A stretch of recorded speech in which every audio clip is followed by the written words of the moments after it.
खुद ही को कर बुलंद इतना कि हर तकदीर से पहले खुदा बंदे से खुद पूछे, बता तेरी रज़ा क्या है। नमस्कार दोस्तों, honest efforts with Neeru Mishra channel पर आपका बहुत बहुत स्वागत है। आज हम बात करेंगे सिविल सेवा परीक्षा की। सिविल सेवा परीक्षा की तैयारी में लगे हुए लाखों परीक्षार्थियों की। सिविल सेवा परीक्षार्थी अपने इस भारत देश में लाखों की संख्या में लगा हुआ वो युवा जो एक अजीब सी, एक विचित्र सी मनोदशा से होकर गुजरता है। वो ये कि कभी तो ये युवा जो इस तैयारी में लगा हुआ है अपने आप को दुनिया की सबसे ऊंची चोटी माउंट एवरेस्ट पर पाता है, और कभी कभी ये दुनिया की सबसे नीची गर्त यानी मैरियाना ट्रेंच पर होता है। कभी तो ये अपने इस निर्णय पर कि वो तैयारी कर रहा है, इतनी प्रतिष्ठित सेवा में जाने के लिए संघर्ष कर रहा है, बहुत गौरवान्वित महसूस करता है, और कभी कभी वह बहुत हताश, निराश और अवसाद का शिकार हो जाता है। ऐसा क्यों होता है? क्यों एक विचित्र सी मनोदशा से गुजरता है ये युवा? कारण ये है कि सिविल सेवा परीक्षा मात्र किसी एक नौकरी या प्रतिष्ठित पद को प्राप्त करने के लिए दी गई एक परीक्षा नहीं है। यह एक यात्रा है जो तैयारी करने वालों से बहुत कुछ डिमांड करती है, जो तैयारी करने वालों में बहुत कुछ बदलाव मांगती है। सिविल सेवा परीक्षा जो कि प्री, मेंस और इंटरव्यू 3 फेजेस से होकर गुजरती है।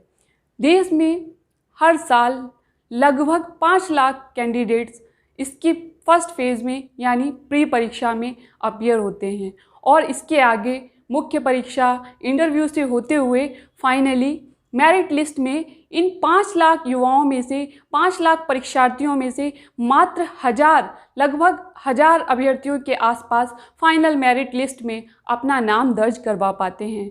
इन सिलेक्टेड कुछ कैंडिडेट्स में भी मात्र कुछ को आप, टॉप रैंकर्स को आप टीवी चैनल्स पर सुनते हैं, देखते हैं, मैगजीन्स में पढ़ते हैं, कोचिंग सेंटर्स के बड़े बड़े होर्डिंग्स में इनको देखते हैं, न्यूज़पेपर्स में इनको पढ़ते हैं।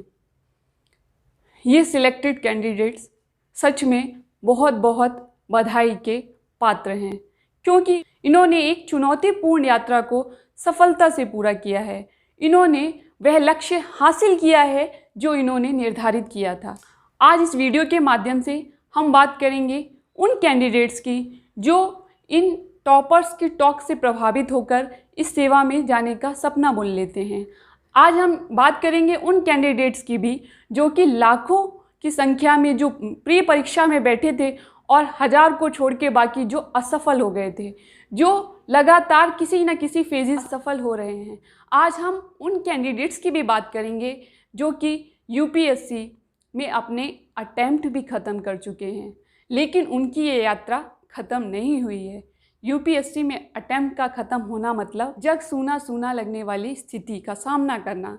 हाँ, ऐसा ही कुछ महसूस होता है, और ये यात्रा ख़त्म हो जाती है उनकी यूपीएससी में, लेकिन फिर भी उनकी तैयारी जारी रहती है। वो देश के विभिन्न राज्यों की पीसीएस परीक्षाओं में लग जाते हैं। कारण यही होता है कि उनको लगता है कि अगर यहाँ सफल नहीं हुए तो हो सकता है पीसीएस परीक्षा में ही वे सफल हो जाएं। लेकिन वहाँ जाने के बाद भी वे कई तरह की सफलता असफलता, कभी किसी फेज़ में सफल, किसी फेज़ में असफलताओं का सामना करते हैं। सफलता और असफलता के दौर में वे कभी खुद को बहुत सकारात्मक पाते हैं तो कभी वे नकारात्मकता का भी सामना करते हैं। कभी वे एक होप, एक आशा से आशान्वित होकर पूरी मेहनत करते हैं, और कभी वे भटकाव का भी शिकार हो जाते हैं। तो इस यात्रा में चलने वाले सभी यात्रीगणों से मैं अनुरोध करती हूँ कि कृपया इस यात्रा को पेनफुल ना बनाएं। कृपया अपनी इस यात्रा को पेनफुल ना बनाएं, बल्कि मेरा तो यह दृढ़ विश्वास है कि ये यात्रा पेनफुल नहीं है, ये सिर्फ गेनफुल यात्रा है। अगर आपने इसको समझ लिया तो ये सिर्फ आपके लिए गेनफुल यात्रा है। कैसे ये गेनफुल यात्रा है? इस परीक्षा में जब हम बैठते हैं, जो कैंडिडेट्स इसमें बैठते हैं, या तो वो सफल होते हैं या तो असफल होते हैं। सफल होते हैं बहुत कम और असफल होते हैं बहुत ज़्यादा, और हर साल नए अभ्यर्थी, नए कैंडिडेट्स भी इस यात्रा में शामिल हो जाते हैं। मुझे लगता है कि इस यात्रा के दौरान एक ईमानदार प्रयास किया जाना चाहिए। कम से कम एक ईमानदार प्रयास अगर आप कर लेते हैं तो चाहे आप सिलेक्ट होते हैं और चाहे आप सिलेक्ट नहीं होते हैं, तब भी आप लाभ की स्थिति में रहते हैं। ईमानदार प्रयास तो किसी भी चीज़ के लिए किया गया हो वह हमेशा फ़ायदेमंद ही रहता है। जो भी लक्ष्य आपने निर्धारित किया, जो भी सपना आपने बुना, जो भी चीज़ के लिए आपने दृढ़ प्रतिज्ञा ली, पूरा अपना प्रयत्न किया, अपने आप को पूरी तरह से उसमें झोंक दिया, उसकी डिमांड को समझ लिया, उसके हिसाब से अपने आप को बदलने की कोशिश की। तैयारी क्या होती है? तैयारी क्या सिर्फ कुछ किताबों को पढ़ लेना होता है?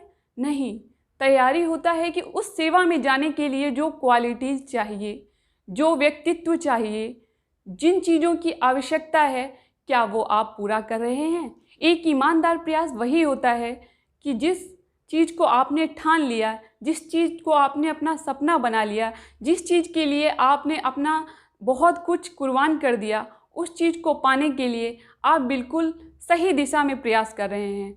उस चीज़ के लिए जो चाहिए आप वो पूरा करने की कोशिश कर रहे हैं। यही एक ईमानदार प्रयास होता है। और मेरा फॉर्मूला ये है, सिविल सेवा की परीक्षा में अगर एक ईमानदार प्रयास कर लिया जाए तो आपके दोनों हाथों में लड्डू होते हैं। समझेंगे कैसे? सबसे पहले मैं बात करना चाहूँगी न्यू कैंडिडेट्स से। न्यू कैंडिडेट्स जिन्होंने इस सेवा में जाने का सपना बुन लिया है, जो इस महासागर में कूद पड़े हैं, वो कैंडिडेट्स जिन्होंने अपना 1-2 अटैम्प्ट दे भी दिया है। हाँ, अगर आपने 1-2 अटैम्प्ट दे भी दिए हैं तो आप नए नवेले ही कहलाएंगे। हाँ, नए नवेले ही। मैं मजाक नहीं कर रही हूँ। आपने देखा होगा कभी एग्जामिनेशन सेंटर्स पर कि कभी कभी कुछ कैंडिडेट जो अपना फर्स्ट अटैम्प्ट दे रहे होते हैं, वो एग्जामिनेशन सेंटर से निकलते हुए बड़ी खुशी से बताते हैं कि पेपर तो बहुत इजी आया था, पेपर तो बिल्कुल हलवा आया था। लेकिन ये बात कभी आपने किसी टॉपर के मुंह से सुनी है? नहीं, क्योंकि यूपीएससी इतनी प्रतिष्ठित और उत्तरदायित्वों से भरी हुई सेवा को आपको हलवा खिला के गिफ्ट के रूप में नहीं देने जा रही है, बल्कि वह एक ऐसी यात्रा के लिए, एक चुनौतीपूर्ण यात्रा के लिए आपको आमंत्रित कर रही है। जिस तरह के एजुकेशन सिस्टम से हम आते हैं, जिस तरह की पृष्ठभूमि से हम आते हैं, खासकर जो हिंदी माध्यम के अभ्यर्थी, वो जिस तरह की पृष्ठभूमि से आते हैं, जब 1-2 अटैम्प्ट दे देते हैं, 1-2 अटैम्प्ट के परिणामों का सामना कर लेते हैं, तब जाके उनको पता चल पाता है कि इस परीक्षा की डिमांड क्या है, करना क्या है, तब जाकर वो समझ पाते हैं। और जिस दिन आप ये समझ गए, उस दिन से उसको पूरा करने के लिए अगर आपने अपना 100% दिया तो ये एक ईमानदार प्रयास कहलाएगा। तो न्यू कैंडिडेट से मैं यही कहूँगी कि आप जितना जल्दी से जल्दी हो सके इस एग्ज़ाम की डिमांड को समझ लीजिए और उसके हिसाब से अपनी तैयारी कीजिए। अगर आप ऐसा नहीं करते हैं तो आपको पता भी नहीं चलेगा आप नए नवेले कैंडिडेट से कब उम्र दराज हो जाएंगे। अगर आपको ऐसा लगता है कि आपने इस सेवा में जाने का सपना बुन लिया है, आपने पूरी शिद्दत से चाह लिया है कि आप इस पद को प्राप्त कर लेंगे, इस सेवा में चले जाएंगे, और अगर आप उस डायलॉग से प्रभावित हैं कि अगर कोई चीज़ पूरी शिद्दत से चाह ली जाए तो पूरी कायनात उसे पूरा करने में आपका सहयोग करती है, तो मुझे लगता है आप गलतफहमी में हैं। इस परीक्षा की जो संरचना है, इस परीक्षा की जो डिमांड है, इस परीक्षा की जो एक्सपेक्टेशन है कैंडिडेट से, वो कुछ इस तरह की है कि कभी कभी, बल्कि कहा जाएगा कि बहुतायत में ऐसा होता है, ये एक लंबी यात्रा हो जाती है। और जैसे जैसे ये यात्रा लंबी होती है, जैसे जैसे आप इस यात्रा में पुराने होते जाते हैं, पूरी कायनात आपको आपके लक्ष्य से मिलाने से ज़्यादा उससे भटकाने में ज़्यादा सहयोग करती है। आप समझ ही गए होंगे मैं क्या कहना चाह रही हूँ।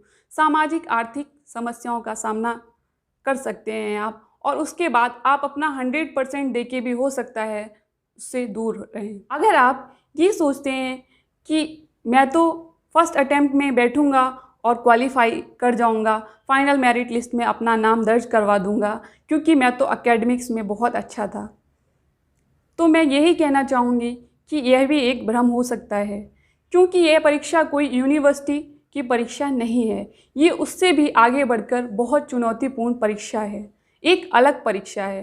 एकेडमिक्स में आपने टॉप किया, बहुत अच्छी बात है। अगर ऐसा होता तो सारे एकेडमिक्स में टॉप करने वाले ही इस परीक्षा को टॉप करते और किसी के लिए ये परीक्षा नहीं बचती।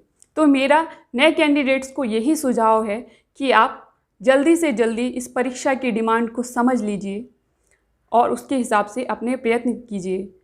आपने वो स्टोरी सुनी होगी कछुए और खरगोश की, जिसमें कछुआ निरंतर दौड़ता रहता है और खरगोश बहुत तेज़ दौड़ता है। उस कहानी की तरह ही आप कछुए की तरह निरंतर दौड़िए, बल्कि खरगोश की तरह तेज भी दौड़ना होगा आपको, और उससे भी एक कदम आगे जाते हुए आपको बगुले की तरह एकाग्र रह के इस परीक्षा की तैयारी करनी होगी। तभी आप लक्ष्य जल्दी हासिल कर सकते हैं और यह यात्रा आपके लिए सुगम सुखद रहेगी। अब बात करेंगे उन कैंडिडेट्स की जो अपनी इस लंबी यात्रा में चलते चलते थक गए हैं, जो अवसाद, निराशा और नकारात्मक भावों में अपने आप को घिरा पाते हैं, जो लगातार किसी चरण में सफल तो किसी चरण में असफलता का सामना करते हैं। इस एग्ज़ाम में असफलता का एक कारण तो सर्वमान्य है कि जिस दिन परीक्षा हुई उस दिन आप अपना सर्वश्रेष्ठ नहीं दे पाए, उस दिन उस परीक्षा की डिमांड के हिसाब से आप नहीं दे पाए, इस वजह से आप असफल हो सकते हैं। अब आप क्यों नहीं दे पाए, इसके बहुत से रीज़न हो सकते हैं। हो सकता है आप मेहनत तो कर रहे हों लेकिन सही दिशा में नहीं कर रहे हों। जैसे कि आपने पूरे साल किसी सब्जेक्ट की बहुत मेहनत से, बहुत मन से, बहुत घंटों पढ़ाई की, नोट्स बनाए, और फाइनल आप जब एग्ज़ाम देने गए वो नोट्स आप रिवीजन ही नहीं कर पाए और वो नोट्स आपके काम ही नहीं आए। आपने पूरी साल मेहनत की उन नोट्स को बनाने में, वो आपके काम ही नहीं आई। हो सकता है आप ट्रायल एंड एरर की पद्धति अपना रहे हो कि इस बार इस अटेम्प्ट में इस तरह करता हूँ तो सफल हो जाऊँगा, अगले अटेम्प्ट में अरे वो गलती हो गई तो अब इस तरह करता हूँ तो सफल हो जाऊँगा, और इस तरह आप असफलता का सामना कर रहे हो सकता है कि आपकी परिस्थितियाँ विपरीत हों, उन परिस्थितियों में आप अपना सर्वश्रेष्ठ देने में सफल ना हो, सक्षम ना हो। या एक रीज़न और हो सकता है कि आप आयोग के, जो कि एग्ज़ाम कंडक्ट कराने वाली एक संस्था है, उसके एक्सपेरिमेंट्स का शिकार हो गए हों। एक्सपेरिमेंट्स वही कि जब ये परीक्षा इतनी डिमांडिंग है, इतनी चुनौतीपूर्ण है, इतनी सारी एक्सपेक्टेशन रखती है, जो कैंडिडेट सालों से इस परीक्षा की तैयारी कर रहा है, अब वो एकदम नए पैटर्न पे सेट ना हो रहा हो। हाँ, ज़रूरी नहीं है कि आप ईमानदार नहीं हैं, आप मेहनत नहीं कर रहे हैं, ज़रूरी नहीं है कि आप पूरे लगन से, शिद्दत से पढ़ाई नहीं कर रहे हैं, इस वजह से आप असफल हो रहे हैं। हो सकता है आप आयोग के एक्सपेरिमेंट्स का भी शिकार हो गए हों, हमारे सिस्टम की, हमारी पॉलिसी का भी शिकार हो गए हों। पॉलिसी सिस्टम जो एकदम से अपने निर्णय बदल देती है बिना ये सोचे। जिस पृष्ठभूमि से भारत के लाखों युवा आते हैं, इस परीक्षा की डिमांड करने में उन्हें बहुत लंबा समय भी लग जाता है, और अचानक से एक निर्णय आ जाए कि अब इस परीक्षा का पैटर्न बदल दिया गया है, इस परीक्षा को इस तरह नहीं इस तरह कराया जाएगा, तो फिर वह एक एक्सपेरिमेंट होता है आपके ऊपर। हो सकता है आप नए परीक्षा पैटर्न पर सेट नहीं हो पा रहे हैं, इस वजह से आप असफल हो गए। अब क्या, लगातार असफलता, घनघोर अंधेरा, अपने निर्णय पर पछतावा, सामाजिक आर्थिक समस्याओं का सामना कर रहे हैं आप। सामाजिक आर्थिक समस्याओं से मेरा मतलब आप समझ ही गए होंगे मैं क्या कहना चाह रही हूँ। अगर आप अपने आप को इस स्थिति में पा रहे हैं तो मेरा आपसे एक ही आग्रह है कि एक कदम और एक ईमानदार प्रयास आप एक बार और कर लीजिए। एक कदम और क्यों, मैं बताती हूँ। कभी कभी आपने देखा होगा कोई छोटा बच्चा जब उससे खाना खाने के लिए कहा जाए तो वो सीधे मना कर देता है कि नहीं खाना है, नहीं खाना है मुझे खाना, सीधे उसकी ना होती है। लेकिन उसकी माँ तब उसे क्या कहती है कि बेटा थोड़ा सा खा लो। जब वो थोड़ा सा खाना शुरू कर देता है तो थोड़ा सा और, थोड़ा सा और, थोड़ा और, एक बाइट और कह के वो पूरा खाना उसको खिला देती है। जो बच्चा शुरू में पूरी तरह से खाना को नकार रहा था वह पूरा खाना खा चुका है। उदाहरण और, कभी कभी जब किसी जटिल यात्रा पे हम चलते हैं, जैसे कि आप किसी पहाड़ी पे चढ़ाई कर रहे हो, जैसे कि आप पैदल कहीं की यात्रा तय कर रहे हो और रास्ते में आपका कोई एक साथी हिम्मत हारने लगता है, वो चलने से मना कर देता है, तो उसके अन्य साथी उसको क्या कह के हिम्मत बंधाते हैं, यही कि बस थोड़ी दूर और चलना है, बस पहुंचने वाले हैं, बस पहुंच ही गए, थोड़ी दूर और थोड़ी थोड़ी दूर करके वह साथी जो हिम्मत हारने लगा था वह भी अपनी यात्रा पूरी कर लेता है। तो मैं इसीलिए कहूँगी कि एक कदम और चल लीजिए, क्या पता ये आपका आखिरी कदम हो।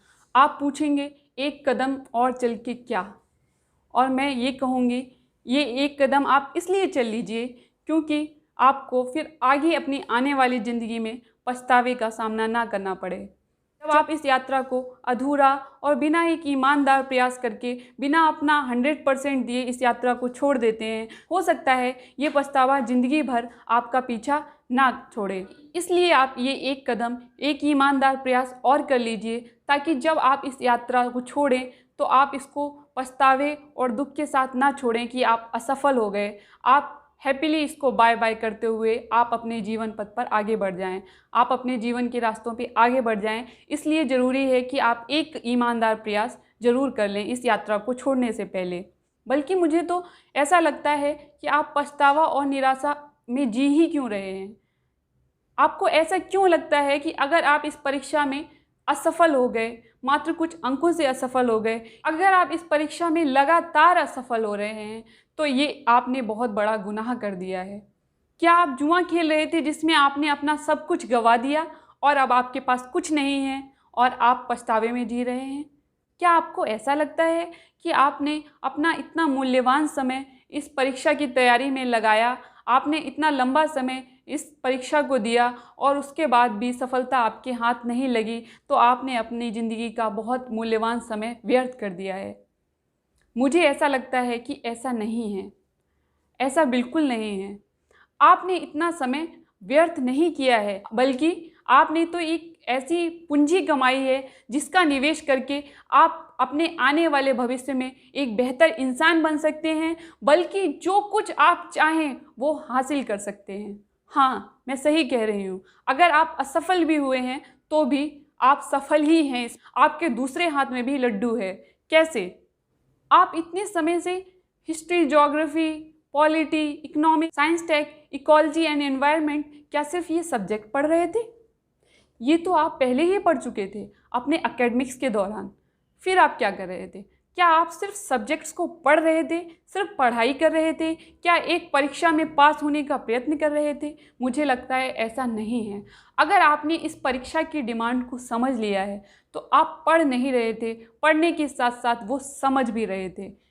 आप जब इतिहास पढ़ रहे थे तो आप सिर्फ विभिन्न युद्धों की तारीखें नहीं पढ़ रहे थे, आप विभिन्न राजाओं की हार जीत नहीं पढ़ रहे थे। जब आप इतिहास पढ़ रहे थे तो क्या इतिहास के विभिन्न साम्राज्यों का उत्थान और पतन पढ़ रहे थे?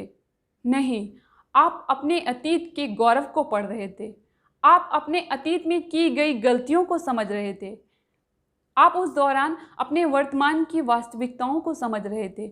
आप वर्तमान में उत्पन्न हुई चुनौतियों को समझ रहे थे। आप भविष्य में होने वाली संभावनाओं को समझ रहे थे। जब आप एक बार परीक्षा में बैठे और आप असफल हो गए, आप दोबारा भी परीक्षा में बैठे और आप असफल हो गए, आपको लगा कि आपने बहुत मेहनत की, बहुत तैयारी की, उसके बाद भी आप असफल हो गए, फिर भी आपने निर्णय लिया कि आप फिर से परीक्षा में बैठेंगे और इस बार फिर से आप पूरी ईमानदारी से, पूरी मेहनत से, पूरी शिद्दत से अपनी पढ़ाई में लग गए। क्या ये सिर्फ आपका एक और अटेम्प्ट देने का प्रयास था? इस दौरान आप सकारात्मक सोच अपने अंदर डेवलप कर रहे थे। आप जिंदगी में कभी ना हार मानने की एक प्रवृत्ति अपने अंदर डेवलप कर रहे थे। जिस दिन परीक्षा का परिणाम आया और आप पूरी तरह से आश्वस्त थे कि आप सफल होंगे, जिस दिन परीक्षा का परिणाम आता है और एक गंभीर अभ्यर्थी जिसको लगता है कि वह सफल होगा, और जब वह मेरिट लिस्ट में अपना नाम नहीं देखता है तो उसकी क्या मनोदशा होती है, यह सिर्फ इस प्रक्रिया से गुजरने वाला कैंडिडेट ही समझ सकता है। लेकिन इसके बावजूद भी जब आप अपने घर वालों को अपना रिजल्ट बताते हैं, अपने प्रियजनों से अपना रिजल्ट शेयर करते हैं, तो आप उस नकारात्मकता को, उस दुख को, उस मनोदशा को छुपाते हुए भी उनको एक सकारात्मक आश्वासन ही देते हैं कि आप फिर से प्रयास करेंगे। यह क्या था? यह था कि आप कठिन परिस्थितियों में भी, विपरीत परिस्थितियों में भी धैर्य रखना सीख रहे थे। जब आप किसी विषय पर अपने साथियों से डिस्कशन कर रहे थे, उस समय आप सिर्फ डिस्कशन नहीं कर रहे थे, आप किसी मुद्दे के वाद और विवाद को नहीं कर रहे थे, आप दूसरों की बात को सुनना और अपनी बात को कहना सीख रहे थे। आप इस तैयारी के दौरान क्या सही है, क्या गलत है, ये सीख रहे थे। आप डिसीजन मेकिंग सीख रहे थे इस तैयारी के दौरान। आपने ज्योग्राफी पढ़ी, आपने कश्मीर से लेकर कन्याकुमारी तक, अमेरिका से लेकर फिजी तक सब कुछ पढ़ डाला। आपने पूरा ब्रह्मांड पढ़ा और समझा। आपने ग्लोब पर उपस्थित सभी बिंदुओं और सभी रेखाओं को पढ़ा और समझा। इसके बावजूद भी आप अपने हाथ की रेखाओं को बढ़वाने के लिए इधर उधर भटके। मुझे लगता है ये सही नहीं है। अगर आपने एक ईमानदार प्रयास किया और आप एग्ज़ाम में बैठे तो या तो आप सफल होंगे। एक ईमानदार प्रयास के बाद सफलता मिलती है, ऐसा मुझे लगता है। माना आप ईमानदार प्रयास के बाद भी असफल हो गए। हाँ, ये भी एक कड़वी सच्चाई है कि 5 लाख लोगों में से फाइनली तो 1000 लोगों को ही सिलेक्ट होना है, और जिस तरह से पॉलिसी शिफ्ट हो रहा है ये संख्या और भी घट सकती है। तो क्या आपको तैयारी छोड़ देनी चाहिए? तो क्या आपको निराशा से ग्रस्त हो जाना चाहिए? अगर आप एक ईमानदार प्रयास करते हैं तो आप इस परीक्षा में असफल हो सकते हैं। नहीं कहा जा सकता कि ईमानदार प्रयास करने वालों में से वे कौन से लोग हैं जो सफल होंगे, वे कौन से लोग हैं जो कुछ अंकों से, मात्र कुछ अंकों से चूक जाएंगे। एक 3 घंटे की परीक्षा, 2-4 क्वेश्चन, एक आधा मार्क्स आपकी परीक्षा का परिणाम डिसाइड कर सकता है, लेकिन आपकी ज़िंदगी का परिणाम डिसाइड नहीं कर सकता है। वो सिर्फ़ और सिर्फ आप ही कर सकते हैं। और सबसे अच्छी बात यह है कि ज़िंदगी में आपके अटेम्प्ट लिमिटेड नहीं हैं। आपको ज़िंदगी बहुत से अवसर देती है जिससे आप अपने लक्ष्य हासिल कर सकते हैं। अगर एक ईमानदार प्रयास के बावजूद भी आप असफल हो गए इस यात्रा में, तो मुझे लगता है आप कुछ और करके भी वह सब कुछ पा लेंगे जो कि आप पाना चाहते थे। इस परीक्षा में जाने के किसी भी कैंडिडेट के मुख्यतः 3 ही रीज़न हो सकते हैं। पहला, कि वह प्रतिष्ठा प्राप्त करना चाहता हो। दूसरा, जो कि ज़्यादातर कैंडिडेट्स का मानना होता है कि वह लोगों की सेवा, देश और समाज की सेवा करने के लिए इस सेवा में जाना चाहता है।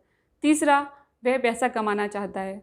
इसके अतिरिक्त भी अन्य कारण हो सकते हैं, लेकिन मुख्यतः मुझे लगता है ये 3 ही कारण होते हैं जिसके लिए कोई कैंडिडेट इस सेवा में जाना चाहता है। अगर एक ईमानदार प्रयास करने के बावजूद भी माना कि आप असफल हो गए, तो आप कुछ और कर लेना। कुछ और क्या? कुछ और कहना आसान होता है पर करना मुश्किल होता है।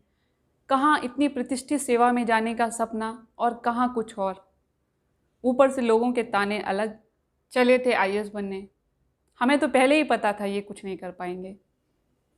हाँ, इन सब चीज़ों का सामना आपको करना पड़ सकता है। जब आपने स्वतंत्रता आंदोलन को पढ़ा तो क्या आपने ये नहीं समझा कि उस दौरान भी बहुत से लोग अपने प्रतिष्ठित पेशे को छोड़कर स्वतंत्रता आंदोलन में लग गए थे? क्या वो प्रतिष्ठित सेवाएं नहीं रही होंगी उस समय में? रही होंगी। आप इन तीनों उद्देश्यों में से कोई भी ऐसी चीज़ नहीं है जो हासिल नहीं कर सकते हैं। माना आप सिलेक्ट हो गए होते और उसके बाद आपका मन बदल जाता, आपको लगता कि नहीं, मैं कुछ और करना चाहता हूँ। क्या आपने ऐसे एग्जाम्पल्स को पढ़ा और सुना नहीं है कि देश में कोई IITians है और वो खेती कर रहा है, कोई साइंटिस्ट है वो बच्चों को पढ़ा रहा है, और तो और कोई तो सिलेक्ट होने के बाद भी इस्तीफ़ा देकर सब्जी वाला बन रहा है। देखिए और पढ़िए, जब सब लोग सब कुछ कर सकते हैं, कुछ और कर सकते हैं, सिलेक्ट होने के बाद भी कुछ और कर सकते हैं, तो आपको अपना भविष्य असुरक्षित क्यों लगता है? तो आप कुछ और क्यों नहीं कर सकते? क्यों नहीं करेंगे? इसलिए नहीं क्योंकि आपने इस सेवा की तैयारी की, इतनी प्रतिष्ठित सेवा की तैयारी की और आप उसमें असफल हो गए। सिर्फ इसलिए आप कुछ नहीं करेंगे, या करेंगे भी तो मजबूरी में करेंगे, एक दुख और एक निराशा के साथ करेंगे, एक पछतावे के साथ करेंगे, क्योंकि आप सफल नहीं हुए इसलिए आपको कुछ और चुनना पड़ रहा है। अरे भाई, मेरा मतलब बहनों भी, आपको अपने ऊपर विश्वास करना तो सीखना ही होगा। अगर मैं आपके ऊपर ये विश्वास कर सकती हूँ तो आप अपने ऊपर ये विश्वास ज़रूर कर सकते हैं। और रही बात उन संघर्षों की जिनका सामना आपने इस यात्रा के दौरान किया है। इन संघर्षों के अनुभवों को आप संभाल कर रखिए, ये भविष्य में बहुत काम आने वाले हैं। क्या आपने नहीं देखा है कि जब सफल हुआ कोई व्यक्ति होता है तो वह अपनी सफलता के पीछे अपने संघर्षों की कहानी जरूर सुनाता है। क्या आप अपने बुजुर्गों को ये संघर्ष छुपाते हुए देखते हैं? नहीं, वो अपने संघर्षों को गौरव से बताते हैं। तो आप भी अपने संघर्षों को अपने सफल होने पर, जो कि आपको किसी भी कीमत पर होना है, सिलेक्ट होने के बाद भी और सिलेक्ट नहीं होने के बाद भी, आप इन संघर्षों को गौरव से सुना पाएंगे। बहुत ज़्यादा ज्ञान हो गया, बहुत ज़्यादा फिलॉसफी हो गई। आपकी उस स्थिति में नहीं है कि ये फिलॉसफी और ये ज्ञान आपको चाहिए। ये कोई टॉपर्स टॉक नहीं है, ये आपके जैसे ही कैंडिडेट्स में से एक कैंडिडेट की बात है। मैंने 2011 में अपना यूपी पीसीएस का पहला मेंस लिखा।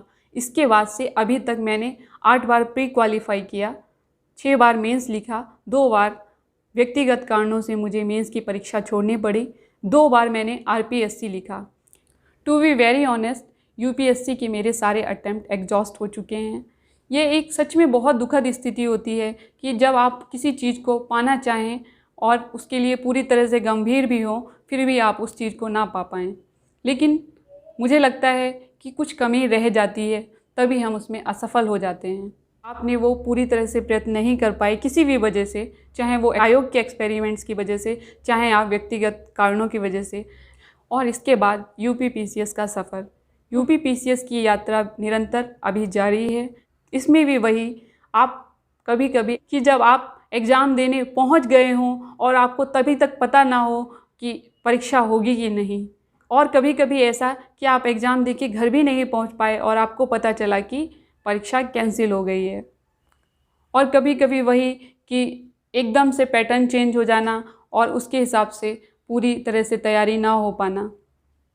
ये सब बहुत से कारण हैं, लेकिन इसके बावजूद भी मुझे एक कारण समझ में आता है कि इन सब चीज़ों के बावजूद भी बहुत से कैंडिडेट तो सिलेक्ट हुए हैं इस दौरान भी। तो इसका मतलब कहीं ना कहीं थोड़ी कमी अपने में भी रह गई है। एक ईमानदार प्रयास अभी किया जाना बाकी है। इस चैनल के माध्यम से क्या, अगर आप बिगिनर हैं और आपको समझ नहीं आ रहा है कि क्या करें, कैसे करें, कहाँ से शुरुआत करें, क्या करना चाहिए, क्या नहीं करना चाहिए, तो आपका इस चैनल पर स्वागत है। अगर आप एक्सपीरियंस्ड हैं और बहुत सालों से तैयारी कर रहे हैं और अकेले तैयारी करते करते थक गए हैं, तो आपका इस चैनल पर स्वागत है। आइए साथ में मिलकर तैयारी करते हैं। ये चैनल मुख्यतः यूपी पीसीएस परीक्षा के लिए फोकस रहेगा और इसमें भी प्री के लिए हम डायरेक्टिव अप्रोच अपनाएंगे और मुख्यतः ये मेंस की परीक्षा पर फोकस रहेगा। और निश्चय ही आरपीएससी वाले, बीपीएससी वाले, एमपीएससी वाले कैंडिडेट इससे लाभ उठा सकते हैं। और क्योंकि अब यूपी पीसीएस और यूपीएससी का सिलेबस लगभग सेम हो चुका है, तो हाँ, अगर आप यूपीएससी वाले हैं तो भी आप सादर आमंत्रित हैं। क्यों? मैथ्स में एक थ्योरम आपने पढ़ी होगी, पाइथागोरस थ्योरम। जब मैं टीचर से पढ़ती थी, बार बार पढ़ने के बाद भी मुझे वो चीज़ समझ नहीं आई। और मुझे वो समझ किससे आई? एक ऐसे बच्चे से समझ आई, स्वयं मैथ्स में फेल था, उस बच्चे से मुझे वो थ्योरम समझ में आई। तो ज्ञान जहाँ से मिले ले लेना चाहिए। अगर आप इससे कुछ भी काम कर पाते हैं तो आप यहाँ बिल्कुल आमंत्रित हैं। अभी तक डटे हुए हैं आप, आपका बहुत बहुत आभार। पर बिना लाइक सब्सक्राइब किए खिसक नहीं जाइएगा।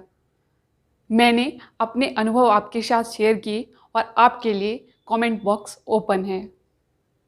तो आइए मिलजुल कर इस यात्रा को सुगम और लाभप्रद बनाते हैं। तो मिलते हैं नेक्स्ट वीडियो में डिटेल्ड स्ट्रेटजी के साथ कि हम क्या करेंगे, कैसे करेंगे, क्या इस परीक्षा के दौरान ज़रूर करना चाहिए और क्या इस परीक्षा के दौरान अवॉइड करना चाहिए। तब तक के लिए खुश रहिए, स्वस्थ रहिए, सीखते रहिए, सिखाते रहिए। Thank you so much.